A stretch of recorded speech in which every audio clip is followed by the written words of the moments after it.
What would you do if your best friend said you'd ruin her wedding photos? I was arranging roses when Kate called me. Listen, there's been a change with the wedding. You're not going to be a bridesmaid anymore. I dropped the roses. Actually, she continued, you're not invited at all anymore. What? Kate, we've been planning this since we were 12. Things change, okay? She responded like I was a child. Blake's family has certain expectations. You understand, right? She paused. Besides, you don't even have a boyfriend. It would look weird in the photos. Kate, I helped you pick your dress. I planned your bachelorette, which was cute. But this is a country club wedding now. Her voice got softer, faker. You wouldn't be comfortable here. I would have invited you, but you don't like these kinds of places. That's why I'm doing this. She was saying it like she was doing me a favor. Click. She hung up. 23 years of friendship suddenly ended because I didn't fit her new aesthetic. Because Blake Worthington III decided I was too small town for his Harvard buddies. I looked at the roses I'd been arranging. White roses, expensive ones, and cried. 2 hours later, my boyfriend Joseph found me still sitting there. What happened? When I told him, his face went through about 6 emotions before landing on determination. Marry me, Joseph. I'm serious. I've had the ring for months. He actually got down on one knee right there in our kitchen. I was waiting for after Kate's wedding because I didn't want to steal her thunder. But forget that. You want to get married out of spite? No. I want to marry you because I love you. The spite is just a bonus. He pulled out a ring that made my breath catch. It's my grandmother's. She left it to me last year. That's when the plan formed. Joseph, what if we got married on the same day? His eyes lit up. June 15th? June 15th. I started subtle. Called our mutual friends. Did you hear Kate uninvited me? Yeah, because I wouldn't fit the aesthetic. By week 2, her maid of honor called me disgusted. She did what? After everything you've done? It's fine, I said, voice carefully hurt. Joseph proposed anyway. We're thinking a small courthouse thing. June-ish. June? But that's when I could hear her doing math. Oh my gosh. Word spread like wildfire. Kate started texting frantically. Why are people asking if I really uninvited you? I didn't respond. Meanwhile, I was booking the Castellano Grand Ballroom, the one 3 blocks from Kate's country club.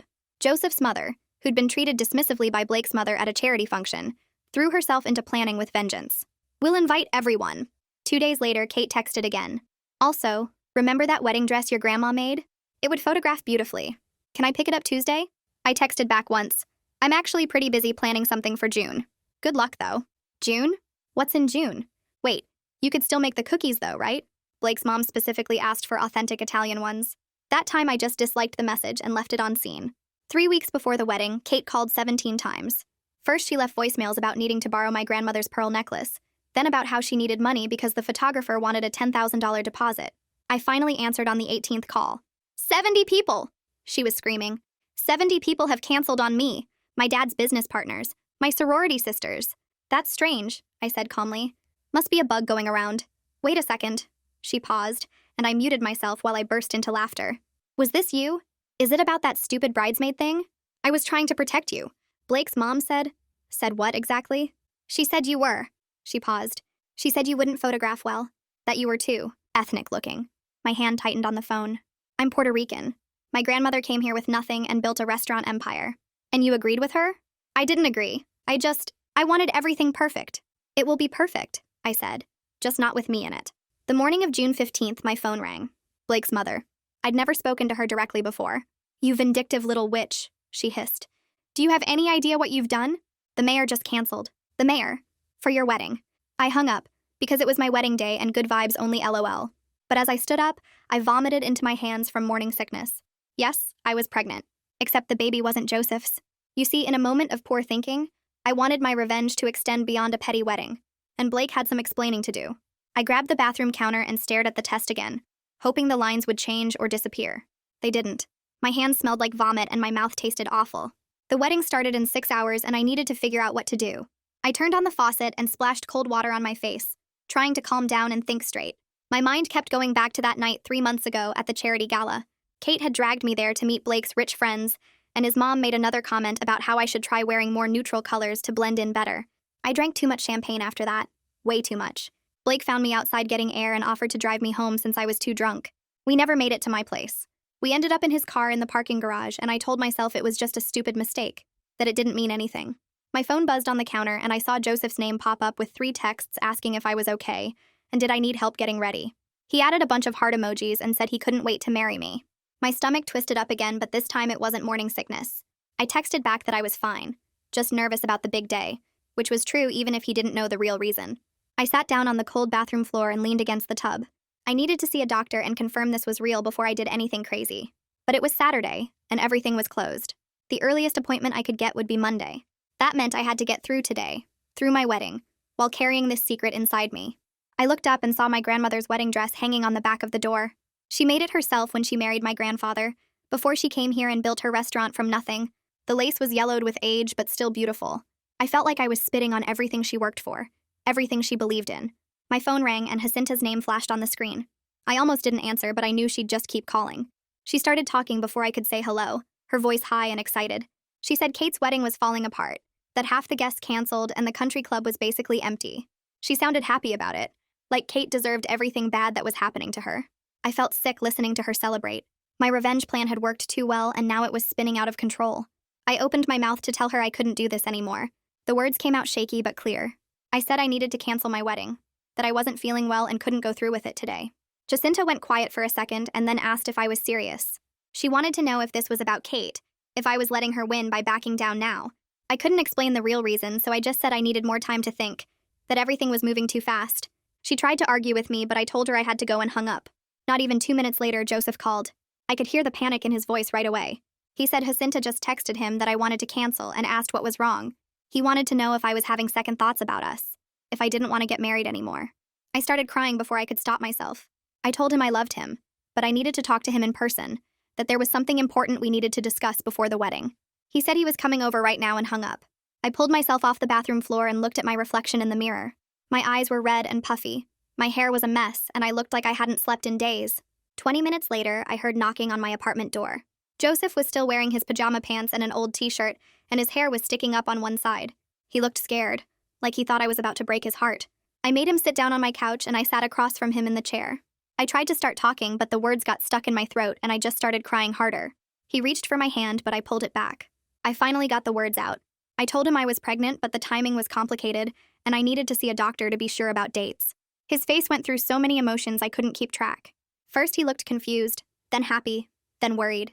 He asked what I meant by complicated timing. He wanted to know if I was saying the baby might not be his. I nodded and watched his whole face change.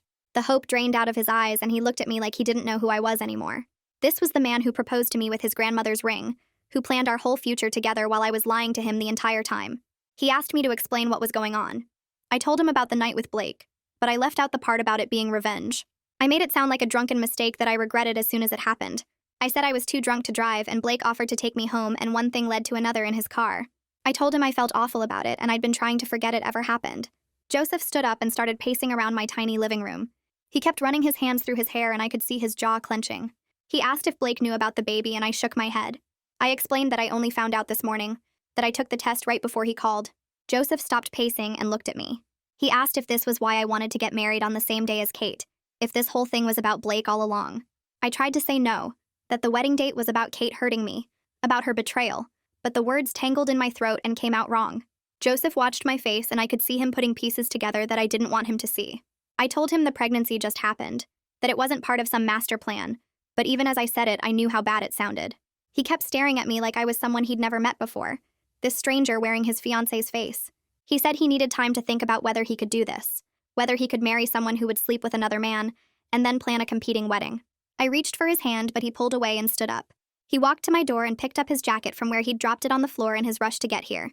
No yelling, no dramatic speech, just quiet disappointment that hurt worse than anger would have.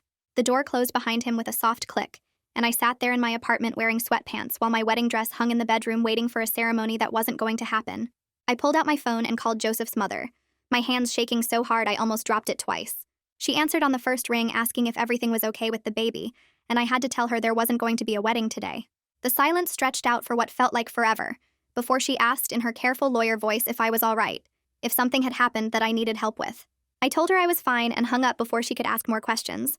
The next hour turned into a blur of phone calls that all sounded the same. The venue manager said they couldn't refund the deposit. That canceling day of meant I lost everything. The caterer said the same thing, her voice cold and professional. The photographer actually sounded sympathetic but still kept my money. I added up the numbers in my head and realized I'd just thrown away almost $15,000. Owen called while I was on hold with the florist, asking where I was because they had a massive order to deliver to the Castellano Grand Ballroom. I told him to cancel it and donate all the flowers to a nursing home or hospital, anywhere that people might actually enjoy them. He asked what was going on, and I said I'd explain Monday, that I couldn't talk about it right now. By noon, my phone was going crazy with texts and calls from confused guests. My cousin wanted to know if she should still drive up from Philadelphia. Joseph's college roommate asked if this was a joke. 3 different aunts called asking what happened and if I needed anything. I opened social media and typed out a short message saying that Joseph and I decided to postpone our wedding for personal reasons, and we appreciated everyone's understanding. I didn't mention Kate or her wedding happening 3 blocks away. I didn't mention anything except that we needed time. Jacinta called 20 minutes later and she wasn't sympathetic anymore. She said people were now planning to go to Kate's wedding since mine was canceled, that I was letting Kate win after everything we'd planned.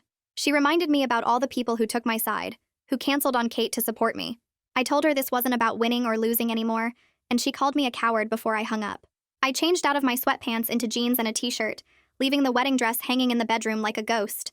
I got in my car and started driving without knowing where I was going until I ended up outside my grandmother's old restaurant. Someone else owned it now, some chain breakfast place, but her name was still carved in stone above the door. I sat in my car across the street and stared at those letters. She came to this country with nothing, worked in other people's kitchens until she saved enough to open her own place. Everything she built was real and honest, built through hard work and treating people right. I thought about what she would say if she could see me now, using a baby as a weapon in a petty war with my former best friend. My phone buzzed with a text from Kate saying she heard about my cancellation and asking if I was okay.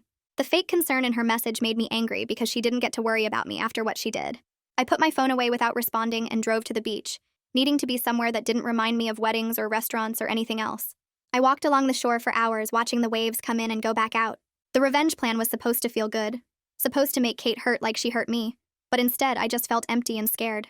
The sun started setting over the water in streaks of orange and pink, and I realized Kate's wedding was probably happening right now. Instead of feeling happy about ruining it, I just felt tired. I put my hand on my stomach where a baby was growing, Blake's baby, and wondered what kind of mother I was going to be if I couldn't even be honest with the people I loved. Joseph texted around 9 that night saying he was at his mother's house and we needed to talk tomorrow. He said he still loved me, but he needed to understand what really happened and why. I texted back that I would meet him and I was sorry, knowing sorry wasn't enough but not knowing what else to say. I barely slept that night, lying in bed staring at the ceiling while my mind raced through every possible outcome. Joseph could leave me and I'd be a single mother. Blake could fight me on child support. Kate could tell everyone what I did, and I'd lose my job and my reputation. By the time morning light started coming through my window, I'd made a decision. I needed to tell Joseph the complete truth about why I slept with Blake, about the revenge plan, about everything. He deserved to know who he almost married. Monday morning, I met Joseph at the coffee shop on Main Street, the one where we had our first date 3 years ago.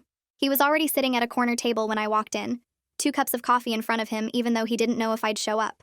I sat down across from him and wrapped my hands around the warm cup, needing something to hold on to. He looked tired, like he hadn't slept, and I probably looked worse. I started talking before I could lose my nerve, telling him everything about the revenge plan and how sleeping with Blake was part of it. I explained how I wanted to hurt Kate for what she did to me, how I wanted to ruin her perfect wedding by stealing her thunder and her guests. Joseph sat completely still while I talked, not interrupting once, just watching my face like he was trying to figure out who I was. His coffee sat there getting cold while I told him about planning to reveal the pregnancy at the perfect moment for maximum damage, about using the baby as a weapon in my war with Kate. When I finished talking, the silence stretched out between us like a physical thing. Joseph finally spoke, and his voice was quiet and sad. He said he didn't recognize the person I was describing, that the woman he fell in love with was kind and caring, not someone who would use an innocent baby for revenge. I tried to explain that I was hurt and angry when Kate betrayed me, that I wasn't thinking clearly about consequences. Joseph shook his head and pointed out that I was still making excuses instead of taking real responsibility for what I did. He said being hurt doesn't justify hurting other people on purpose, especially not creating a whole human being as part of a revenge scheme. I started crying then, ugly crying right there in the coffee shop, because he was right and I knew it. Joseph reached across the table but stopped himself before touching my hand, pulling back like he wasn't sure he should comfort me. He said he needed space to figure out if we had a future together, that he couldn't be with someone he didn't trust anymore. Then he took off his grandmother's ring, the one he proposed with, and slid it across the table toward me. He told me to keep it safe until we knew what we were doing, until he decided if he could forgive what I'd done. I watched him stand up and walk out of the coffee shop, leaving his untouched coffee behind, and the reality hit me that I might have just lost the best thing in my life. I sat there alone for another 20 minutes before forcing myself to leave, clutching the ring in my fist so tight it left marks on my palm. I went to work that afternoon because I didn't know what else to do with myself. Owen called me into his office as soon as I walked in, his expression serious in a way I'd never seen before. He told me that Madeline Stewart called to cancel her account, saying she didn't want to be associated with the drama surrounding my personal life. Owen asked what was going on because he was getting calls from other clients too, people asking questions about my reliability and whether the flower shop was stable. I felt my face get hot with shame as I realized my revenge plot was affecting more than just Kate and me. I gave Owen a simple version of the truth, telling him I was pregnant and my relationship was complicated, that I made some poor choices and I was trying to fix them now. He listened without judgment, but his jaw was tight when he responded. Owen said he was sympathetic to my situation, but my personal life was affecting the business in real ways. He reminded me that we were heading into wedding season, our busiest time, and he needed employees he could count on. I promised to keep my head down and focus on work, to not let anything else interfere with my job. Owen nodded and said he wasn't firing me, but I needed to get it together fast.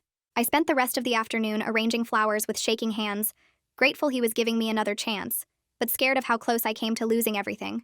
Tuesday morning, I finally got an appointment with Violet Brooks, an OB/GYN whose office was across town. She confirmed what the home test already told me, that I was definitely pregnant. Based on my last period, she said I was about 10 weeks along, which matched up with the timeline from the charity gala. I asked about paternity testing, and Violet explained that non-invasive prenatal paternity testing was possible now, that they could test the baby's DNA through my blood. She said I would need a sample from the potential father, though, either a cheek swab or blood test from him.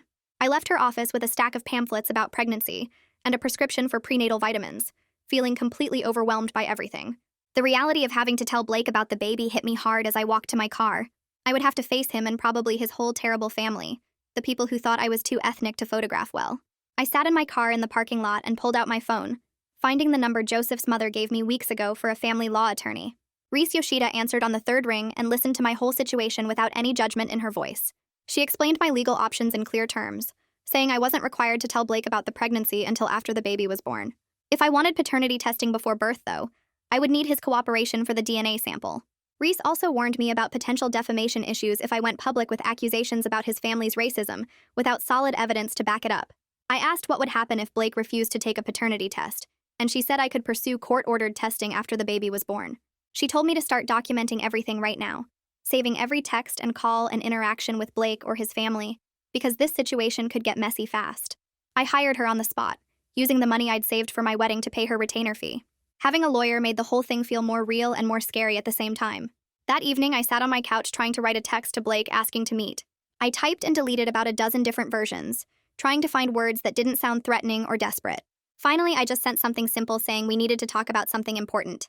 Blake responded within minutes asking what this was about, probably worried I was going to cause problems with Kate. I texted back that it needed to be in person, that this wasn't something I could explain over text. He sent back a time and place for Wednesday afternoon, a park halfway between our neighborhoods. I put my phone down and placed my hand on my stomach where a baby was growing, Blake's baby that was conceived out of anger and spite, and I wondered how I was going to explain any of this to a child someday. Wednesday afternoon, I drove to Riverside Park, the one with the walking trails and duck pond where families brought their kids to feed the geese. I parked near the main entrance and walked to the bench we agreed on, my hands shaking as I clutched my phone. Blake arrived 10 minutes late, wearing khakis and a polo shirt like he was heading to the country club after this. He sat down on the opposite end of the bench, leaving a good 3 feet between us, and I could see the tension in his shoulders. He kept glancing around like he was worried someone might see us together. I didn't waste time with small talk. I told him I was pregnant and the baby was his. His face went completely white, all the color draining out like someone pulled a plug. He opened his mouth, but nothing came out at first, just this strangled sound. Then he started shaking his head. He said that wasn't possible, that we only hooked up once and he used protection. I watched him stand up and start pacing in front of the bench, his expensive loafers crunching on the gravel path. I told him protection fails sometimes, that the timeline matched up perfectly with the charity gala 3 months ago. He ran both hands through his hair, messing up his carefully styled look, and I felt this sick satisfaction watching him panic the same way Joseph had panicked when I told him. Blake stopped pacing and turned to face me. He asked if I was sure it was his voice getting louder. An older couple walking past with their dog glanced over at us. I kept my voice calm and told him about the doctor's appointment, about the dates lining up, about how there was no question in my mind. He sat back down on the bench, but this time closer, leaning forward with his elbows on his knees. I explained about the paternity test, how we could do it before the baby was born using my blood and a sample from him. I told him it was simple, just a cheek swab or blood draw and we would know for certain. Blake's whole body went stiff. He said no, absolutely not, that he wasn't going to let me trap him with a baby that was probably my boyfriend's. The dismissive way he said it made anger flare hot in my chest. I reminded him that he was the one who came on to me that night, that he followed me out to the parking lot when I was upset about his mother's comments. I told him he knew I was with Joseph and he didn't care. Blake got defensive fast. He said I was drunk and willing, that I can't act like he forced me into anything now that it's convenient. He said I kissed him back, that I got in his car voluntarily, that this was just as much my fault as his. We went back and forth like that, our voices getting louder, neither of us willing to back down.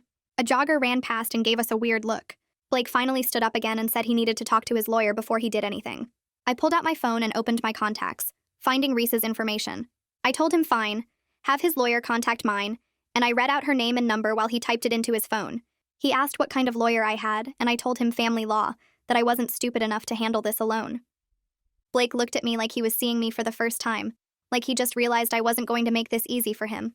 I stood up and walked away without saying goodbye, my legs shaky but my head clear. I made it to my car before the adrenaline really hit, my hands trembling so hard I could barely get the key in the ignition. I sat there for a few minutes trying to calm down, hating Blake for being such a jerk about this, but also hating myself for sleeping with him in the first place.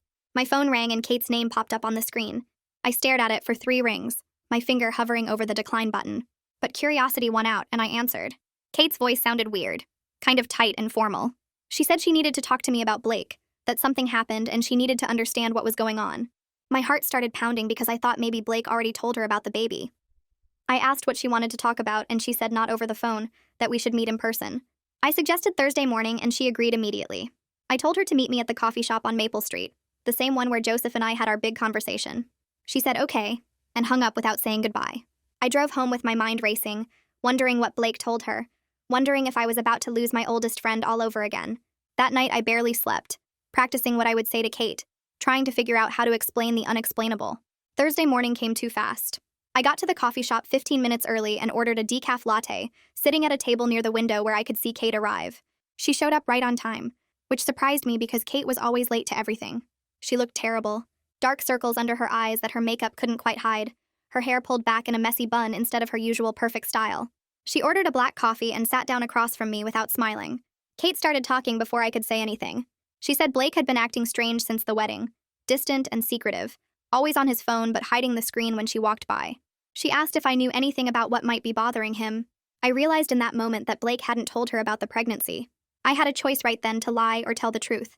I was so tired of lying, so tired of carrying all these secrets. I told Kate we needed to have a hard conversation. I explained about the night of the charity gala, about being drunk and angry after his mother made those comments about me being too ethnic. I told her about Blake following me to the parking lot, about us talking and then kissing and then ending up in his car. Kate's face went through so many emotions I couldn't track them all. Shock first, her mouth falling open, then hurt, her eyes getting shiny with tears. Then this cold anger that made her face go hard. She asked if I was serious, if I really slept with her husband. I nodded and told her I was pregnant, that the baby was Blake's. Kate stood up so fast her chair scraped loudly against the floor. She asked if this was why I planned my wedding for the same day as hers, if I was trying to ruin her marriage before it even started. Other people in the coffee shop were looking at us now. I admitted that yes, part of why I did it was revenge, that I wanted her to feel as hurt and excluded as she made me feel when she was uninvited me. I told her I wanted to ruin her perfect day the way she ruined our friendship. Kate called me pathetic. She said I had become exactly the kind of person her mother-in-law warned her about, vindictive and manipulative and willing to destroy other people's lives. I felt something snap inside me. I told her that her mother-in-law was a racist who convinced her to throw away 23 years of friendship over wedding photos. I said Kate let that woman tell her I wasn't good enough, that I wouldn't photograph well, that I was too ethnic looking. Kate flinched, but she didn't deny it. Instead, she said I didn't understand the pressure she was under, that Blake's family had expectations and standards. She said I didn't know what it was like trying to fit into that world, trying to be perfect enough for people who would always see her as an outsider too. We were both crying now, tears running down our faces while other customers pretended not to stare. I told Kate she chose them over me, that she picked their racism over our friendship. She said I chose revenge over everything good in my life, that I got pregnant on purpose to hurt her. I started to argue, but she was already grabbing her purse and walking toward the door. She stopped and turned back to say one more thing. She told me I got what I wanted, that her marriage was probably over and I should be happy. Then she left and I sat there alone with my cold coffee, watching through the window as she got in her car and drove away. My phone buzzed against the coffee shop table before I could even process Kate walking away. I picked it up and saw Jacinta's name on the screen. The text said Kate called her crying about what I did, about sleeping with Blake and ruining everything. Jacinta wrote that she was done being stuck in the middle of our mess, and she hoped we both figured out our lives because she couldn't handle it anymore. I stared at the message and realized I'd just lost another friend. I I put my phone in my purse and walked out of the coffee shop without finishing my coffee. The drive home felt long, even though it only took 10 minutes. I kept replaying Kate's face when I told her about Blake, the way her expression went from shock to hurt to cold anger in seconds. Thursday afternoon, I went to work at the flower shop and tried to focus on arranging bouquets for a wedding this weekend.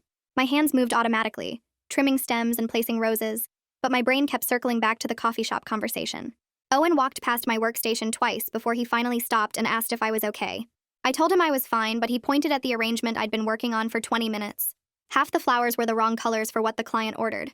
He said I needed to go home and take care of whatever was going on in my personal life before it completely destroyed my career.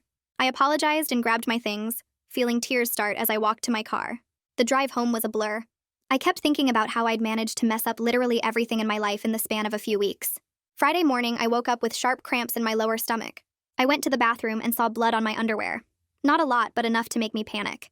I grabbed my phone and called Violet's office with shaking hands. The receptionist asked what was wrong, and I told her about the cramping and spotting.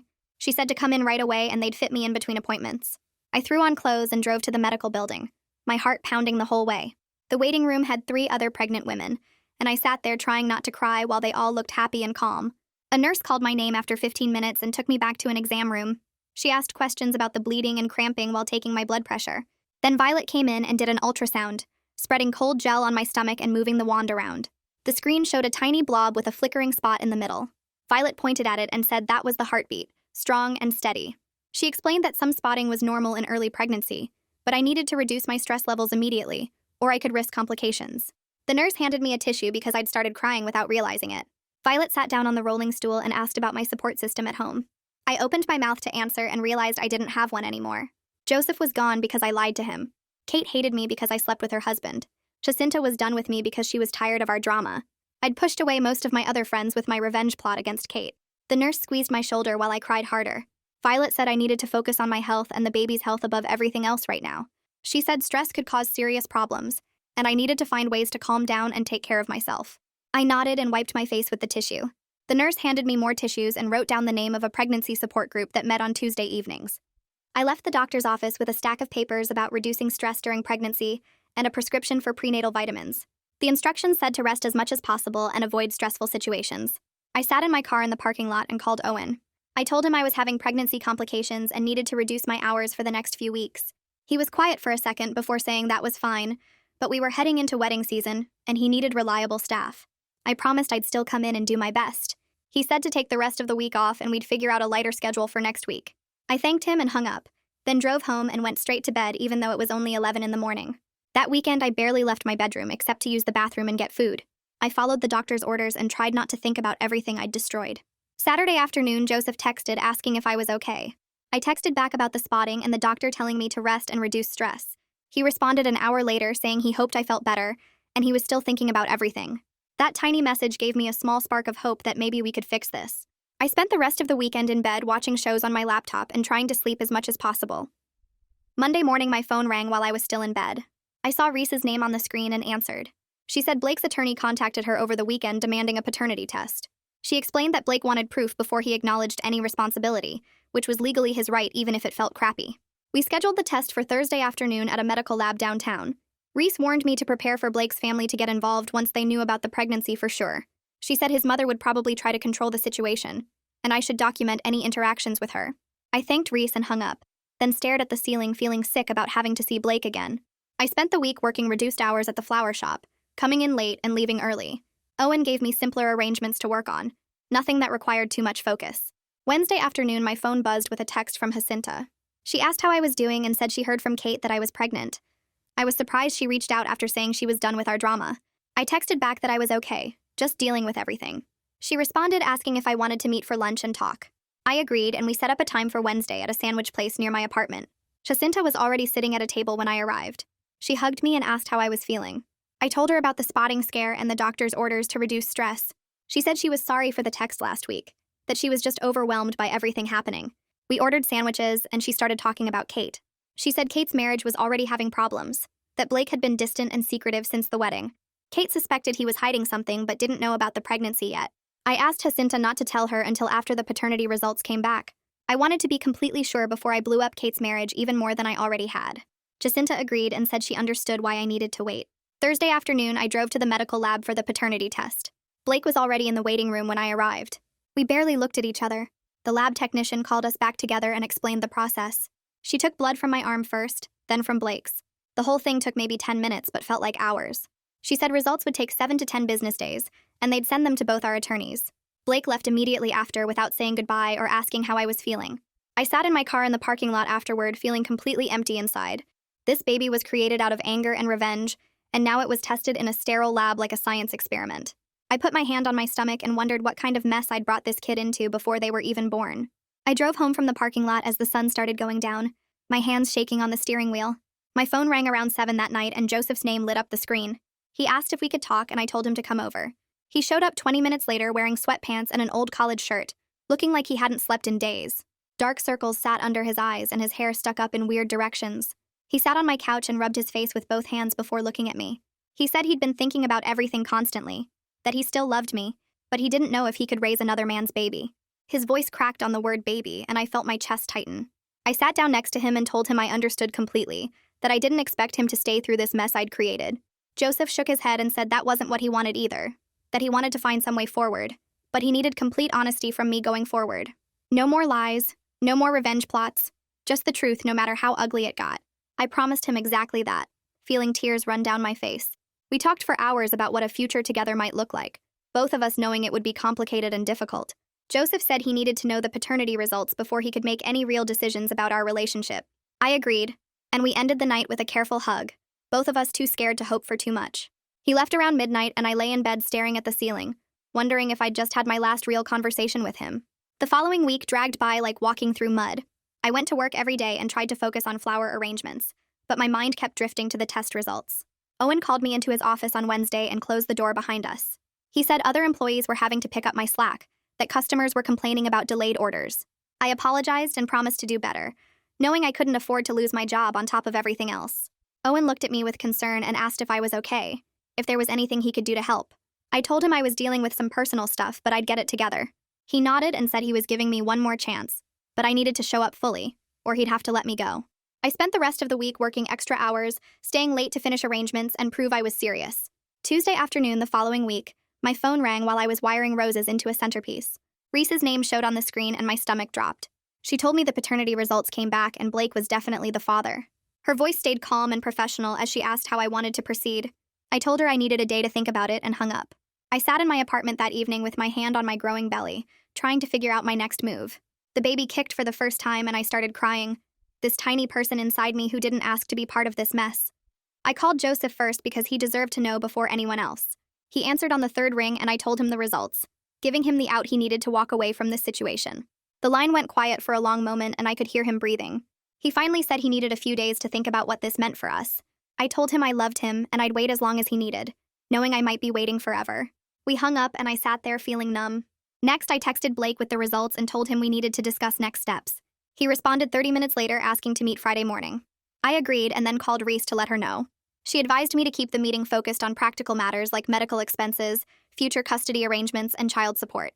She said to avoid emotional confrontations and let her handle the legal stuff. Friday morning, I drove to Reese's office downtown, my hands sweating on the steering wheel. Blake was already in the waiting room when I arrived, sitting stiffly in a chair with his attorney next to him. We barely looked at each other. Reese led us into a conference room with a long table and uncomfortable chairs. Blake's attorney was an older man in an expensive suit who immediately started talking about proposals and terms. He presented a plan for child support and limited custody, making it clear that Blake wanted minimal involvement in the baby's life. I was surprised by how much this hurt, even though I didn't want Blake involved anyway. Something about hearing it spelled out so coldly made my chest ache. Reese negotiated on my behalf, her voice firm as she pushed back on the low child support numbers. She got better terms and established that Blake would cover all medical expenses related to the pregnancy. Blake looked miserable through the whole meeting, his face pale and his hands clenched on the table. I realized he was probably scared out of his mind about his mother finding out. His attorney said they'd draw up formal documents and we could review them next week. The meeting lasted 40 minutes and felt like years. I left Reese's office feeling strange, like I'd just sold something important. I got what I wanted in terms of financial support, but the whole thing felt hollow and sad. This baby was conceived in anger and spite, and now it was negotiated over by lawyers like a business transaction. I drove to my grandmother's old restaurant again and sat in the parking lot, wishing she was here to tell me how to fix this. The building looked different in the afternoon light, the carved name above the door worn by years of weather. I remembered coming here as a kid, watching her work in the kitchen and learning how to arrange flowers from the bouquets she kept on every table. She would be so disappointed in who I'd become, using a baby as a weapon in a petty war. I put my forehead against the steering wheel and cried until my eyes hurt, mourning the person I used to be before all this started. That Saturday afternoon, my phone rang while I was still sitting in the parking lot. Kate's name lit up the screen and my stomach dropped. I answered and she started screaming before I could say anything. Blake told her about the baby and she was calling me every horrible name she could think of. I tried to explain that it wasn't planned, that I never meant for any of this to happen, but she talked right over me. She said I deliberately got pregnant to destroy her marriage, that I was a vindictive person who wanted to ruin her life. I kept trying to apologize, but she wouldn't let me get a word in. She said Blake's family was threatening to cut him off financially, and her parents were humiliated by the scandal. The wedding guests were all talking about it, and everyone knew what happened. She hung up before I could tell her that I felt trapped too, that this situation was hurting me just as much as it hurt her. I sat there staring at my phone and feeling sick. An hour later, Jacinta texted asking if I was happy now. She said Kate was talking about divorce and Blake's mother was hiring lawyers to do damage control. The whole family was in crisis mode trying to figure out how to handle the scandal. Jacinta wanted to know if this was what I wanted, if destroying Kate's marriage was worth it. I texted back that I wasn't happy at all, that everything spiraled out of control and I wished I could take it back. She didn't respond after that. Sunday evening, Joseph called and asked if we could meet Monday morning. I said yes, and then spent the whole night lying awake in bed, terrified he was going to tell me he couldn't do this anymore. I kept checking my phone every few minutes like he might text to cancel. By morning, I felt exhausted and nauseous from stress and lack of sleep. I drove to our coffee shop, the same place where we'd had our last big conversation, and found him already sitting at a corner table. He looked nervous, but his face was set in that determined way he gets when he's made up his mind about something. I sat down across from him and waited for him to speak, my hands shaking in my lap. Joseph said he'd been thinking about what kind of man he wanted to be, and what kind of life he wanted to have. He said loving me meant accepting all of me, including my mistakes and this baby that was coming. He asked if I was willing to go to couples counseling with him, to really work on rebuilding trust and creating something healthy between us. I started crying and told him yes, that I would do whatever it took to make this work. Joseph reached across the table and took my hand, his fingers warm against mine. He said we needed to take things slow and there was no guarantee we'd end up married, but he wanted to try. He said the baby deserved to have people who loved them even if the situation was complicated. I squeezed his hand and nodded, too emotional to say much else. We sat there for a while just holding hands across the table, both of us knowing this was going to be hard but willing to try anyway. 3 months passed and my belly started showing through my work shirts. Joseph and I went to counseling twice a week, sitting on that uncomfortable couch and talking through everything that happened. Kate filed for divorce from Blake and moved back to her hometown, and we hadn't spoken since that last angry phone call. I went back to working full-time, and Owen surprised me by being really supportive about the pregnancy. He let me take breaks when I needed them and didn't make a big deal about doctor appointments. Joseph came with me to every prenatal visit, sitting next to me while the doctor checked the baby's heartbeat. We were cautiously planning for the baby's arrival, buying things slowly and talking about what we needed. Blake sent his child support payments through his lawyer every month and never asked to be involved beyond the legal minimum, which was fine with me. My life wasn't perfect or neat like I'd imagined it would be. I was learning to live with the consequences of my choices and trying to build something real instead of something based on revenge. The baby kicked while I was arranging flowers at work one afternoon, and I thought about my grandmother. I hoped I could teach this child about being honest and having integrity, lessons I had to learn the hard way after making so many mistakes.